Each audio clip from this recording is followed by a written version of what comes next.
আসসালামু আলাইকুম। আমেরিকাতে বেল পাওয়া যায় না এবং এখানে দিল্যান্ডে এক ভাইয়ের গাছে প্রচুর বেল হয়েছে, কিন্তু এবছর ঠান্ডায় তো সব গাছই মারা গেছে। এই বেলগুলো গাছ থেকে পড়ে পড়ে দেখুন ফেটে গেছে। তো উনি আমাদেরকে একটা বেল দিয়েছে। সেই বেলটাকে আমি একা কীভাবে খাই তাই শরবত বানালাম এবং মসজিদে নিয়ে সবাইকে খাওয়ালাম।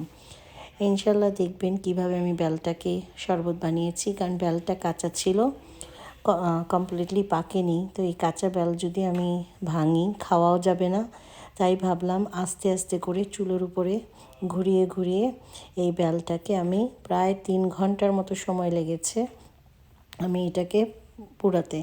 তো আমি খুব আস্তে আস্তেই করেছি, কারণ বেশি হিট দিয়ে যদি করা যায় তাহলে বেলটা ফেটে দুটুকরো হয়ে যাবে, এবং হয়েছিল শেষের দিকে বেলটা পুরোই ফেটে গেছে। তো এইভাবেই আমি আস্তে আস্তে করে ঘুরানো করে এই যে বেলটাকে দেখুন, যখন গরম হয়ে যায় তখন আর বেলটাকে আমি ধরতে পারিনি, তাই এই স্কিউবের মাধ্যমে ধরে ধরে তারপরে বেলটাকে ঘুরিয়ে দিচ্ছি, যেন বেলটার সব দিক থেকে যেন হিটটা লাগে। এবং আস্তে আস্তে করতে করতে দেখলাম যে বেলটা ভালোই হয়েছে। এই যে দেখুন ফেটেও গিয়েছে, ফেটে 2 টুকরো হয়ে গিয়েছে পুড়ে, আর ভিতরটা দেখলাম যে একদম সেদ্ধ হয়ে গিয়েছে। তো এটাকেই আমি চামচ দিয়ে বের করলাম, আর এত সুন্দর একটা স্মেল আসছে, একটা স্মোকি ফ্লেভারও ছিল। সেটাকে আমি প্রথমে একটু গুড় দিয়ে ব্লেন্ড করে নিলাম, সামান্য একটু পানি, আর এটাকে ভালো করে ব্লেন্ড করে তারপরে ছাঁকনির সাহায্যে ছেঁকে নেব। ছেঁকে নেওয়ার পরে এই যে দেখুন এটা আবার সেটাকে দেওয়ার পরে আরও কিছু পানি এবং 1 চামচ পরিমাণ গুড়, ব্রাউন সুগার দিতে পারেন বা গুড়ও দিতে পারেন, আমি গুড়টাই নিয়েছি। এই যে 1 চামচ পরিমাণ, বড় চামচের 1 চামচ, যেটা আমরা ভাত খাই সেরকম। এটাকে হাফ কাপ পরিমাণ হলেই হবে, আর 3 বোতল পানি। এটাকে দিয়ে ব্লেন্ড করে নিচ্ছি যেন একটু পাতলা হয়।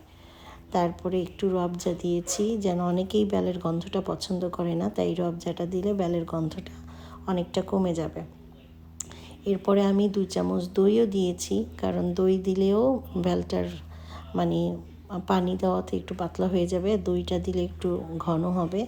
তাই 2 চামচ পরিমাণ মিষ্টি দই, যেটা আমি হাতে বানিয়েছি, সেই মিষ্টি দইও মিক্স করেছি। এই যে পুরো ব্লেন্ড হওয়ার পরে সেটাকে ভালো করে ছেঁকে নিয়ে তারপরে শরবতটা এই যে জগের মধ্যে ঢেলে নিলাম। হয়ে গেল আমার বেলের শরবত, আর খেতে খুবই সুস্বাদু। আশা করি আপনাদের রেসিপিটা ভালো লাগবে।